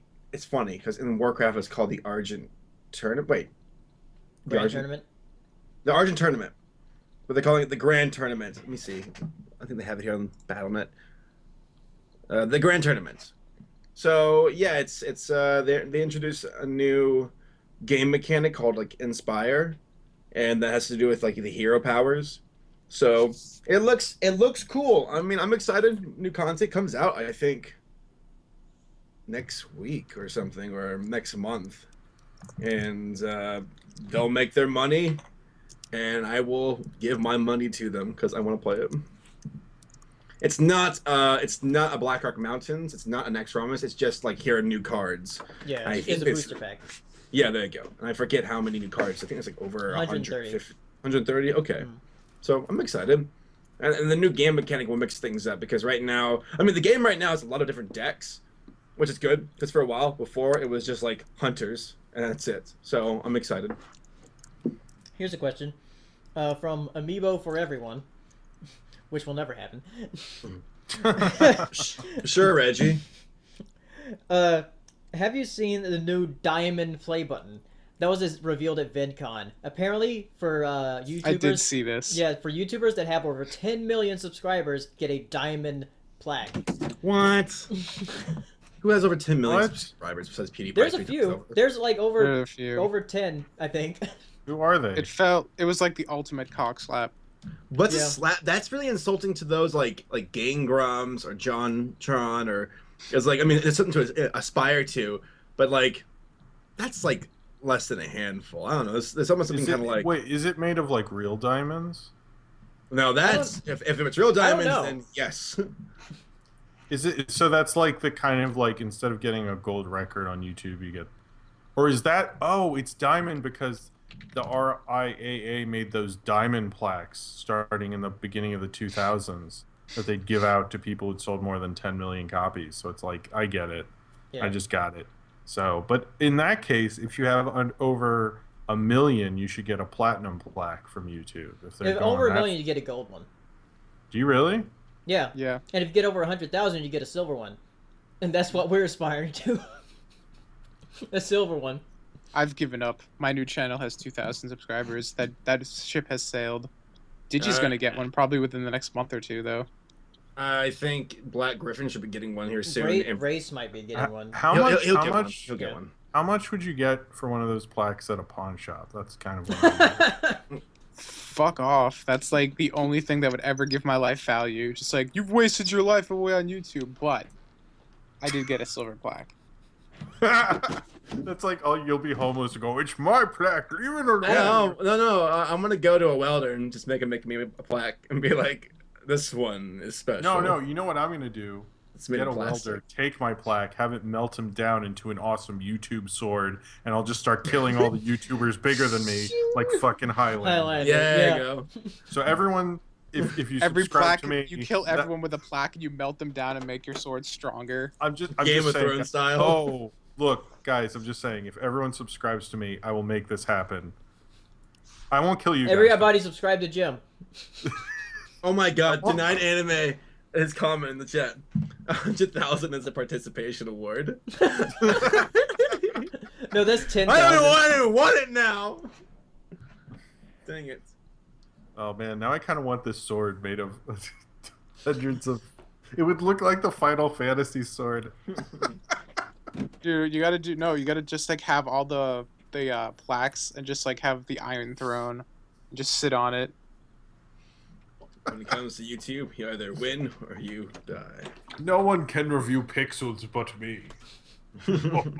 All right, here's a question from Moses Gilbert. Are any of you going to New York Comic Con? And if you are you going to cosplay? And who are you going to cosplay as? Well, I'm going to cosplay as myself. And second, I didn't buy a ticket, but I'm going to walk around outside because I didn't do that last year and take pictures of all the nice things and then turn around and go to work and be sad for the rest of the day. Those are my New York Comic Con plans. Is New York Comic Con like near you? Well, it's in New York. I could take a subway. Yeah. I mean, the Javits Center. The problem with the Javits Center is it's on like in the parts of Manhattan no one goes to. So it's like you can walk near the McDonald's where heroin junkies fall asleep in the bathroom. As fun as that is, it's just like 11th Avenue. I think it's 11th and 12th Avenue is where it is. That's really like no one goes up there unless you're going to the Javits Center. Like, so I want to go because they had a huge like Teen Titans Go balloons and stuff. I would like to go this year because they have cool stuff outside. So, but I haven't actually been to a convention this millennium. I haven't been to a convention since the 90s. So, whoa, you should go to a convention with us. We'll have a live podcast.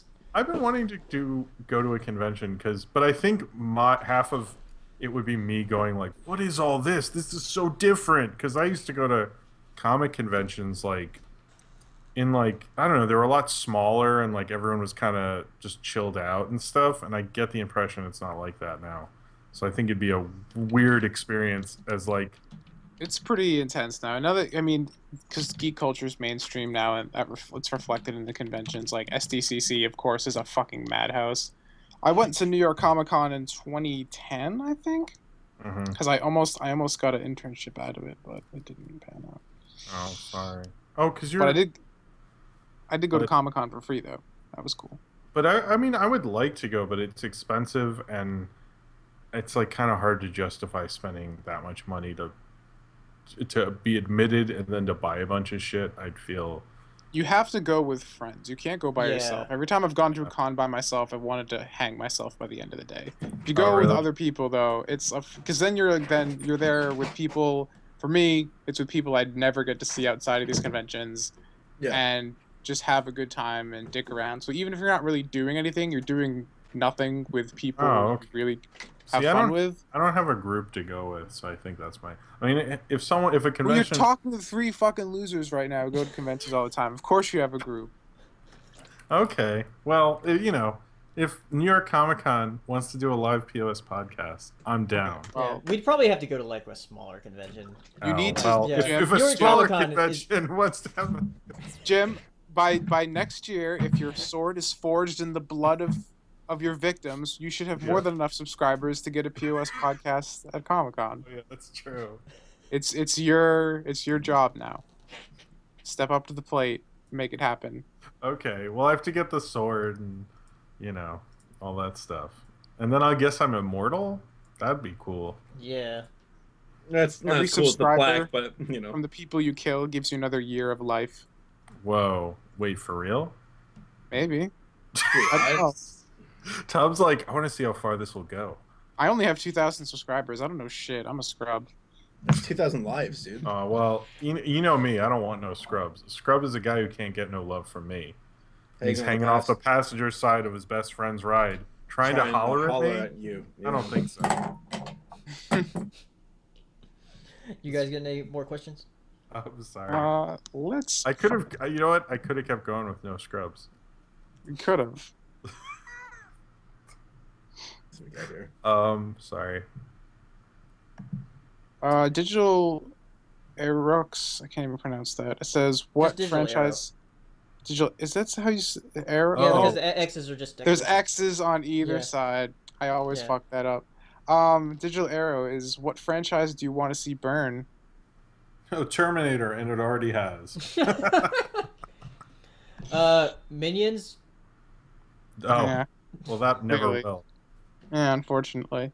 Reboots of the Smurfs. Oh. What, do you like the Smurfs? Trying to think what. No, you just reminded I me would that like there's going actually. to be. Oh shit! You just reminded me that there's going to be another Alvin and the Chipmunks this month, or not? You know month, what? This year. I would actually like the Divergent franchise to end. I really dislike that. That would be because it's so like. I don't know anything about Divergent. It's Yeah, just me like neither. I don't actually like Hunger Games, and it's like the Shasta Cola to Hunger Games. So I'm not. Then what is Maze Runner? Maze Runner's like the crap you buy at the supermarket. It's like, you know, like whatever your supermarket is, brand Coke, that's Maze Runner.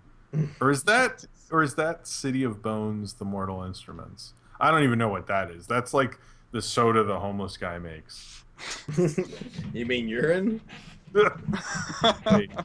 Wait, you're saying that's not special that's It's not Mountain Dew. lemon flavored Mountain Dew? It's Mountain Dew Code Red. Oh no. Dude, I remember when that first came out, I was like, oh yeah, I'm gonna be drinking this. And then I realized it wasn't good. You realized I can't feel my feet anymore. Dude, somebody had a picture of how much sugar goes in that Red Bull, and it like took up the entire pile took up a napkin. I was like, this is because a napkin's a unit of measurement, but Yeah, I was gonna say, I was like, what? it took up an entire plate. But I mean, it was like it was a pile of sugar. I don't know. It was the equivalent of 13 sugar cubes. Oh, that reminded me. My dad told me that there was this guy who drank like a ton of Red Bull and he was like rushed to the hospital and like his heart was like beating like literally out of his chest. So probably had, That like, was me. How many Red Remember? Bulls? I was actually. I don't know, but enough to like physically see your heart like beating out. What of your rib cage? What? No, not out of the rib cage, but like a physical shape of the heart beating out. Ooh. Like Bugs Bunny? Yeah. I just went like boom, boom, boom, boom, boom, boom. That's very cartoony. Yeah. But also very freaky. And Yeah, sad. poor guy. I'm sorry. Or R.I.P. He's Most dead likely. now. Most likely. If you're drinking that many Red Bulls, you're living life on the edge, my friend. Let's see. From Ozzyall, what are some of your favorite hobbies that you still have? What? I guess worded like favorite hobbies that you still had as a kid. Or that That you I still still have now? from- yeah. Well, not many. I mean, I Masturbate. read a lot more comics that were like new. Now I just read comics that are old. So that hasn't changed. I guess I still play video games, so that's a thing. Oh, you know what it is? I still don't give a fuck. That's no, I don't know. Sorry. I don't know. I do a lot of the same stuff I did as a kid, so I don't really have hobbies. I'd like to get back into Legos, but Legos are so expensive. Yeah, I couldn't do that because my cats would eat them, or try to build weird cat fortresses, and that would just get strange. Yeah, when they start building fortresses, that's when things get really crazy. So It'll be like that Rick and Morty episode with Yeah. the dog. let's see if we got anything else here. I don't have. Yeah. We got like a here's- storm of questions in the beginning, and now they're kind of just stopped. Yeah. Here's Do you from, have any modern? guilty pleasure film. Yeah, that was the one that was going to. Oh, you were gonna say? Oh, sorry. From Denied Anime. See, I don't really feel guilty about liking anything. Let's see, So modern. I guess that guilty wouldn't pleasure. really work. Yeah, there's nothing like usually if I like something, I'm also any movie I see, I'm making a review of it, and then if I like it, I'm telling people I like it. So that kind of a guilty pleasure is something you don't tell anybody and you feel guilty about. I don't think. Do you mean modern like recently released or modern like post millennium? I guess they mean like. I have an answer for both. So. Oh, what? Recently, and Paleo knows this. I liked Amazing Spider-Man 2. Oh yeah. Whoa! It's really mad. I did. Whoa! There was a lot of bad things about it, but I still liked it because I'm a massive Spider-Man fan. That's one of the hobbies I always liked as a kid. I've liked Spider-Man since I was in kindergarten. I will say some of the parts with him as Spider-Man actually worked. Yeah, I just didn't like Tobey Maguire as Peter Parker, and I thought what's his face did a much better job. And then I would say like older like Millennium movie is I liked The Spirit a lot because I've never seen the source materials, so I could appreciate it for what it was. Samuel Jackson got a toilet slammed over his head. I mean, come on, that's cinematic gold right there. I didn't see it, but it's interesting because Frank Miller is so influenced by Will Eisner, especially in his Daredevil run, that he would go on to direct a Spirit movie. I always thought that was interesting, but I didn't see it. So you should. I mean, it's really fucked up. I've never read the comics, but it doesn't seem like a Will Eisner adaptation at all. I mean, there's one point where Samuel Jackson dresses up like a Nazi and talks about death. That's pretty cool. That's worth the price of admission in and of itself. I was expecting Sin City. Oh man, they made a sequel that nobody cared about. That's right.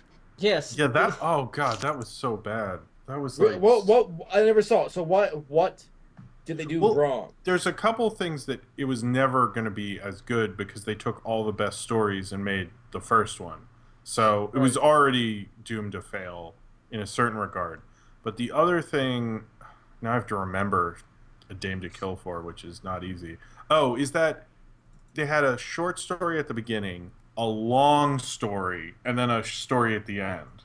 And it just felt like the long story should have been the movie and not have like these other two stories. And one was an original story, I think. This is a movie. Literally, I think I saw this a year ago. But it just didn't work as well. It wasn't as film noir. I mean, it's stylized film noir. It's not real film noir. But it wasn't as good at doing the film noir style. And it just like kind of felt like everything existed in this weird Sin City world where like Mickey Rourke is back, but he's like almost a sidekick in this. And like just a lot of things that didn't work as well. I think there was more mystique with the first. The first one's still a fun movie. It's probably one of Robert Rodriguez's best movies, which isn't saying much, but I love. Come on, Spy Kids 3. Sin City is amazing. I mean, the first Sin City, I really like Sin City. I like it a lot, and I like that someone made that direct of a comic book adaptation. And just as an experiment, I feel like you have to respect that someone used comic book panels as a storyboard. That's awesome. Like that's really cool. And no one's done it since. And even Sin City: A Dame to Kill For didn't do it. So, but that's one of the things I like about the first Sin City is it was like, even if this fails, at least someone tried it because everyone thought about it. You look at storyboards, you look at a comic book, you're like, wait a minute, and that he did it and did it so well, I think is really cool. But I'll always like the first Sin City movie. It's just the second one. I think they waited way too long, and it also wasn't that good. I mean, it really flopped. The funny thing is that the 300 sequel came out the same year. Yeah, and that did well. It did okay, I thought. Yeah. Like whoa. Did well as in financially? Yeah, it did. Yeah. Yeah, it did. Yeah. Yeah, I didn't see the 300 sequel. It was all right. I mean, it wasn't what we really wanted. It was different. Yeah, it was different. It was all right. But as far as like guilty pleasures, I guess that for recent releases is the 300 sequel. It was funny. And for like just as far as like the 2000s or modern, I guess the Final Destination movies. Oh, yeah. Like, I I just like them because they're just gore fests. I mean, Like, I guess I could say the Fast and the Furious movies, but I'm kind of like, I don't know. I just like them. I don't feel. See, I have to feel guilty, and maybe that show Empire. I know that show's not a good show, but I still find it really funny, and I like how. I think the way I watch that show is like I get that it's a bad show, and everyone else is like, no, it's serious. Like, are you for real? This is stupid. But I love how stupid it is. Yeah. Also the Jurassic Park sequels. Yeah, well, I guess those Jurassic aren't Park, really that modern anymore. aren't you and I are the only two who like Jurassic Park 3, so I think that Yeah. we're in that camp, I guess. It's not bad. It's just not what we wanted. No. Well, it's better than 2. I don't like 2. I just didn't like 2 that much. But Jeff Goldblum. Sarah! That's true. Sarah! Jeff Goldblum's coming back for Independence Day 2. I can't wait. Yeah. But not Will I wish Will Smith was in. I wish. Will Smith is just... His career pisses me off, because he could be so much cooler than he is, and he Agreed. stops... Like, that he turned down Django, and that he makes this... He did? I'm kind of... Yeah, he turned down Django. Tarantino, like, heavily, like, he met with him. They, like, talked about it for a while. And Will Smith was like, well, Christoph Waltz is the lead. I'm not the lead, so I'm not doing it. And it's like, Will Smith, get over yourself. So you did Focus instead. Victory for you. Like, I don't know. Dude, for him, it's all about a pursuit of happiness, you know? You gotta let him chase after his dreams. I think he fucked up he just messed up a career that, I don't know, it bugs me because I feel like he's not, I don't think he's amazing, but he could have just, if you read the opportunities he could have had and turned down, it gets annoying after a while. You're like, you just don't want to do anything interesting. You just want to be a movie star. So, and there's a way to do both. I mean, you know, but anyway, sorry. Yeah. I think we should stop because we're at like 11 p.m. Yeah, it's getting late. This was a long show. Yeah. I feel like this was a good one. We got some serious discussions. You know, Yeah. we didn't talk about forest porn. Acted more mature. The chat did. What porn do we Yeah, I noticed that the chat was like, we have to rebel. No. Wait, forest porn? Yeah. You remember that one? You know, throwing magazines in the forest. Oh, that one. Oh, okay. I thought you meant like penis-shaped trees or something. I really did. Your face, Saber, was like forest porn. I don't know what you youngins are talking about. I never mentioned porn you find in the forest. Sounds deranged. Dude, what if instead of porn, it was pizza we found in the forest? You Triple should, by the threat way, pizza. If you find pizza in the woods, don't eat it. Like, Unless it's new pizza, but still very suspect. Don't eat forest pizza. Can't stop me. I'm gonna eat it. What if it has mushrooms on it? Wait, that's on pizza. Oh, it's fungus. Dude, I want pizza now. Me too. I just had like some from pizza burrito, earlier. So you can keep. Yeah, he had a Moe's burrito. He's not doing anything.